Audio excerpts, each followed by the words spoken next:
Well, welcome to Future Ready Live, where we talk about topics that help CPAs, CGMAs, and their organizations adapt and thrive in this accelerating, exponentially changing world. I'm your host, Barry Payne. I'm Regional Vice President Americas here at AICPA and CIMA, the largest global professional body of accountants and finance professionals in the world. Tom Hood, your regular host, is, what I'd like to say, on assignment today. And this gives me a really good opportunity to introduce you to Mike Whitmire, the Chief Executive of FloQast. Today, we'll be talking about the redefined, reimagined role of the corporate controller, the huge opportunity presented by AI, and the importance of supporting the next generation of accounting professionals. Mike, say hello to the audience. Awesome. Well, Barry, thank you for having me on today. I hope Tom is enjoying some time off. I hope assignment is some time off for him. But yeah, I really appreciate you having me. I'm excited to be chatting with the AICPA here. And yeah, great overview. I guess, do you mind if I take like 2 minutes to tell the audience about FloQast, a little bit about let's get it going immediately. Go ahead. Perfect. Mike. Awesome. Well, I am a CPA by trade. I started my career at Ernst & Young here in Los Angeles. Since I'm in LA, decided to audit some entertainment companies, which was a lot of fun. Got to see private, public companies, music labels, production, film production, TV, all that good stuff. Made it about 4 years, and then ultimately left public accounting. I did get my CPA. I was active for a minute there. Today, I am an inactive CPA. I've not stayed up on my CPE courses, but I took that knowledge from EY and went over to a tech company that was about a year out from the IPO. I was the 5th person hired in the accounting department, which was an incredible learning experience for me. I actually worked more hours than I worked at EY, which I didn't realize was possible, but I did, and it was an amazing learning experience, amazing journey for me. I was there for about 3 years. The company was called Cornerstone On Demand.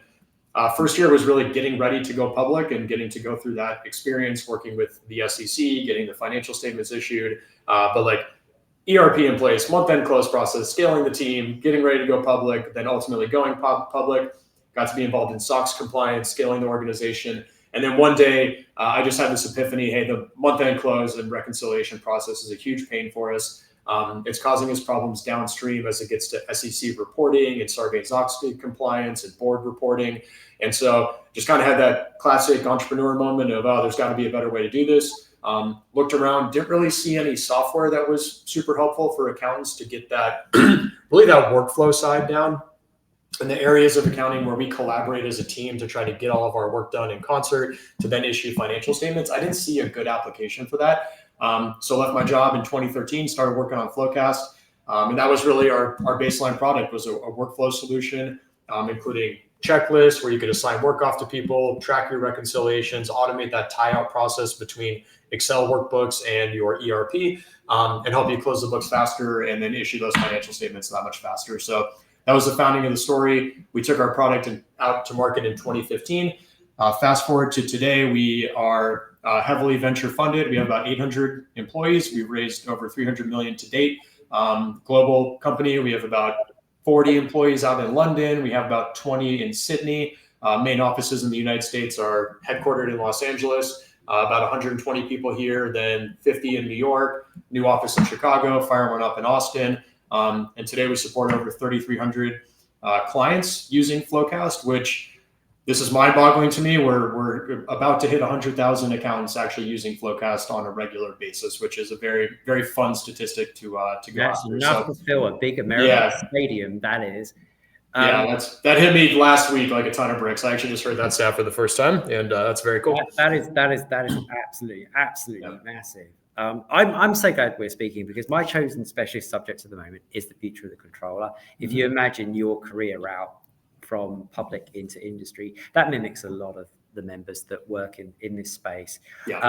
But the reason why we got acquainted was actually through a mutual friend called Neil Brown. And I want to touch on this because I want to touch on the work that you do with Neil and the Controllers Council, and how you guys got to learn about this wonderful initiative called Controllers for a Cause. So first of all, just tell us a little bit about your partnership with Neil and the Controllers Council. Yeah, so working with Neil's been great. I actually remember FloQast, we were, I think, a few years into our journey when Controllers Council was getting started. So I met Neil in like a startup capacity. They were just getting things off the ground. I remember learning about their vision and the mission and thought this is exactly what FloQast is all about. We didn't feel like there were a ton of great meetups or learning opportunities for controllers. A lot is focused on the CPA profile. Hey, how do we stay up to date on guidance or taxes or things like that? But not as much in the operational lens, or how do I manage a team? How do I hire, recruit, retain talent to be able to scale my accounting operations, really? And so we were actually at the time considering like, how much should we do this? And then we got introduced to Neil and we were like, oh, Neil's very good at this. Let's let him do it, and we can just support him through that journey. So we've worked with Controllers Council in a variety of ways, from doing webcasts and recordings with them to sponsoring them over the years. But it's really an audience that we care deeply about, controllers and accounting managers. And on a personal level, I'm all about helping with career progression as well. So I get to spend a lot of time helping with teaching about how to get to the next stage of your career. A lot of controllers do want to become CAOs or CFOs. And so there's broader discussion around how to expand your skill set from there. So it's been a lot of fun partnering with them. And then Controllers for a Cause, I would say what I love about that one is it really helps address one of the underlying issues we have in accounting, which is a lack of talent, quite frankly. We're having people leave the profession. Not as many people are majoring in accounting as they have in the past. I will caveat that with this year is the first time we've seen an uptick in accounting majors versus prior years. So that's really nice. That's really nice to see that going on. But I expect we'll have more people retiring. We'll have more people leaving the profession. The economy is going to continue to expand. So we'll have more of a need for accountants. And so we'll want to continue supporting that effort and really help get more people into the profession and help them remain engaged with the role as well.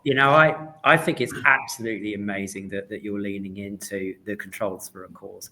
I was speaking at an event in Cleveland last Friday, in actual fact. So those people that remember me, hi. And it was a bunch of controllers in a particular sector. And we all agreed that it's a fantastic business career destination of choice. And we also felt there's an opportunity to perhaps expand pathways and routes into the likes of controllership. And I'm glad that you mentioned the whole rise to the CAO and the rise to the CFO. But one of the things that we discussed at length, of course, and I know that you guys at FloQast are absolute experts on this, is the integration of technology and the place and the role of AI, Gen AI, and then outputs from Gen AI within the actual process of controllership and business decision making. So I want to take you to an event that I believe is it Take Control is this week, is it? It's coming. Yes. Yep. On September 17th and 18th. Yeah. So tell the audience a little bit about Take Control, because the sessions look absolutely fantastic. And then I actually wanted to kind of just get your view on a couple of sessions that I saw of interest. So first of all, talk about the Take Control. Yeah, so Take Control is our annual user conference. We do it remotely. It's all hosted virtually, so please feel free to sign up and check it out. I think you'll enjoy it. Not every session is going to be for you, but a lot are probably going to be applicable to you. So feel free to pop in and out and check out whatever you're interested in. A big topic of discussion is around AI. So if you want to dig into that a little further, would be happy to do that. But yeah, super popular event. It's gotten bigger and better every single year. I believe this is the 8th one that we've hosted. I get to interview Tony Hawk as a part of it. Fun part of my job now is we get to use our marketing budget to hire people that I get to interview. So that's a lot of fun. We'll be interviewing Tony Hawk. And yeah, it's a great event. And by the way, a lot of CPE credits available by attending as well. So if you'd like to remain active as a CPA, we can help you do that through Take Control. It all helps. Skateboarding helps as well, obviously. But there's one of the sessions which is called Beyond the Numbers. And I just like the title of that. So how do you top line see the evolving expectations of controllership, especially in this digital world where we're trying to kind of, I almost call it, create a mindset shift from optimization, stewardship, fiduciary into more kind of value driven controllership and harnessing technology. So what's that session about? What's Beyond the Numbers to you? Beyond the numbers to me is, there's a lot of debate around accounting becoming strategic, and I think there's a lot of opportunity for that, but I still think there's a ton of room to go within the operational excellence side of accounting. So oftentimes, and this was myself included, is you have so much to get done. You're just trying to get done with the month end close and then maybe breathe a little bit before the next one starts after that. And that's sort of the world we want to help move away from. And that's where we think AI is going to play a really big role in making that happen. So I look at kind of operational efficiency and strategic value are sort of one and the same, because to be strategic, you need time to think about stuff.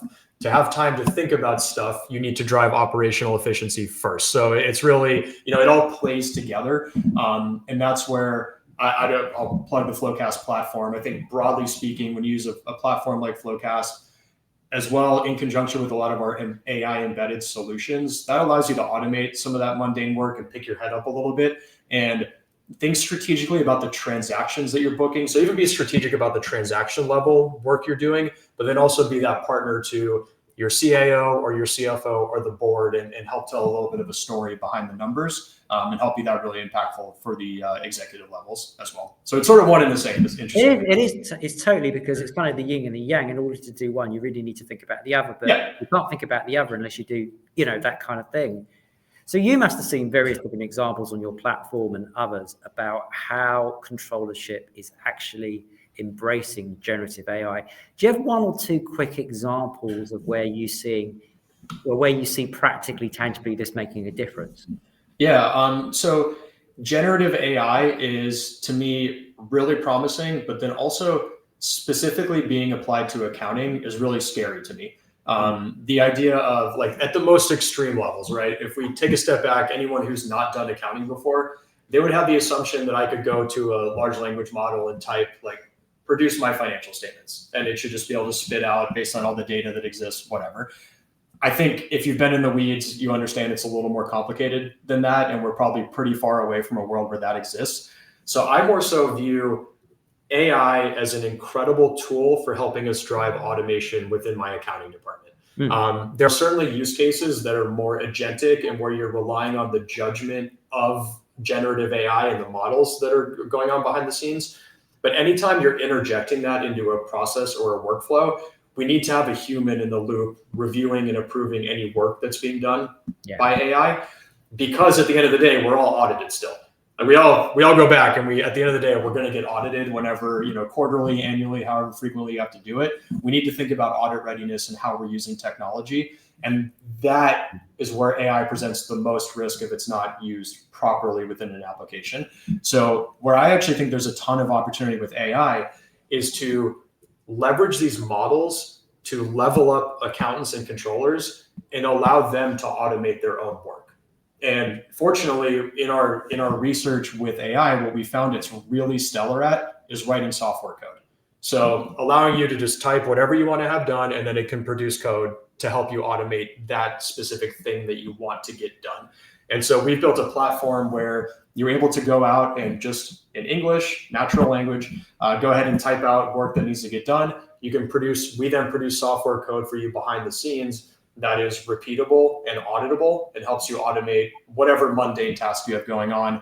And then because it sits within the broader FloQast platform, that's really where you can start to automate end-to-end processes. And once you can start to automate end-to-end processes and elevate any judgment calls that have to be made to the controller or the senior accountant or even the staff accountant, quite frankly, that's where you can really start to save time and also make the job more strategic and more interesting for your staff and your team members. And this is the big final question I've got for you. Yeah. We talk a lot, Tom and I, about the rise of the T-shaped controller. Now, for you controllers out there, I have a bit of a laugh because it's nothing to do, Mike, with T accounts. It happens to be a bit of a T. The idea being that the stumpy bit of the T is your technical prowess. It's kind of your table stakes, plus an increased amount of digital literacy and a mindset around that. And then this is a capital T, by the way. So the horizontal part of the T that sits on top is all about those partnering, softer, skills that you need in order to affect business decisions, such as critical thinking, strategic thinking, communication, collaboration, storytelling.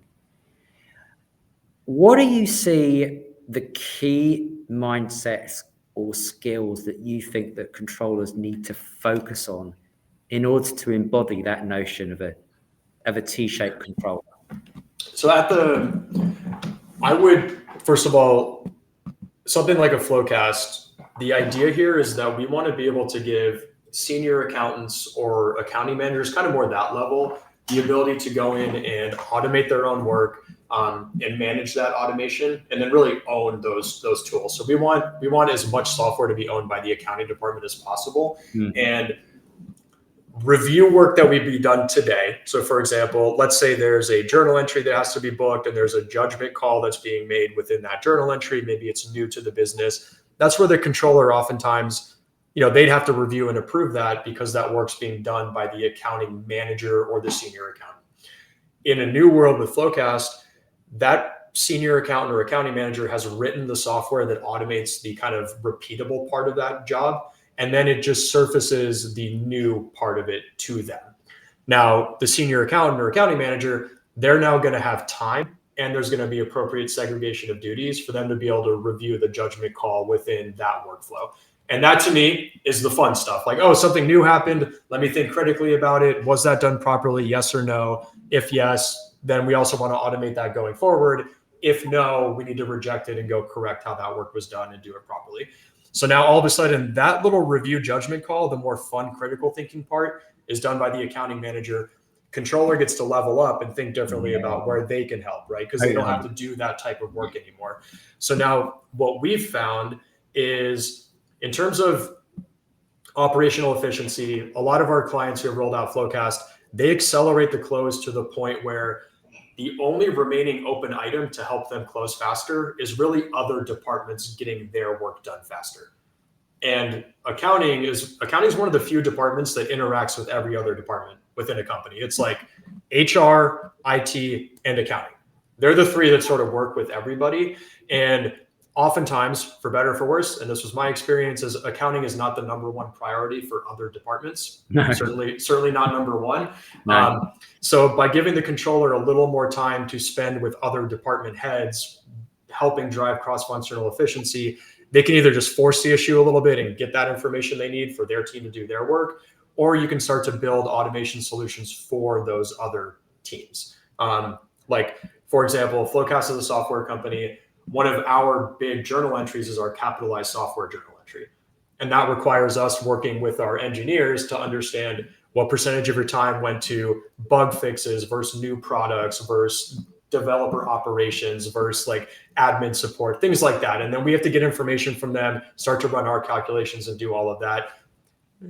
As a CEO, I'm also pushing them to write more software and get that out. So they're not necessarily prioritizing a journal entry that has to get booked on a quarterly basis until you nag them enough to get it done. That's kind of the reality of how it works in practice. So now you either have more time as a controller to do that, or you can then work with your team to automate some workflows and get that information from them faster and easier to help your accounting team get their job done. So I look at that as kind of the final bottleneck, is then ultimately other departments or those who are not within your company as well. Like, lawyers are notorious for not getting bills to you on time, and legal accruals are really challenging. And so, having something to help push them along is important.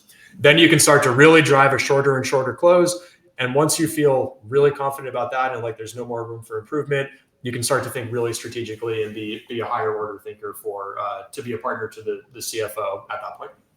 I think, just to conclude, Mike, I don't think there's ever been a better time to be in the controllership space, to be honest with you, and to have that real level of business impact. And, I would invite anyone on this call to, DM me or link in with me and Mike to really focus on, what skills, what capabilities, but above all, what mindsets you need to develop.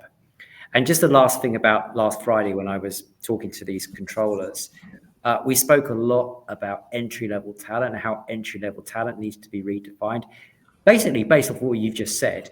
And then the opportunity to develop a curiosity with safety amongst people that are a little bit more experienced in the profession that haven't come through that kind of that digital native kind of generation or whatever. Yeah.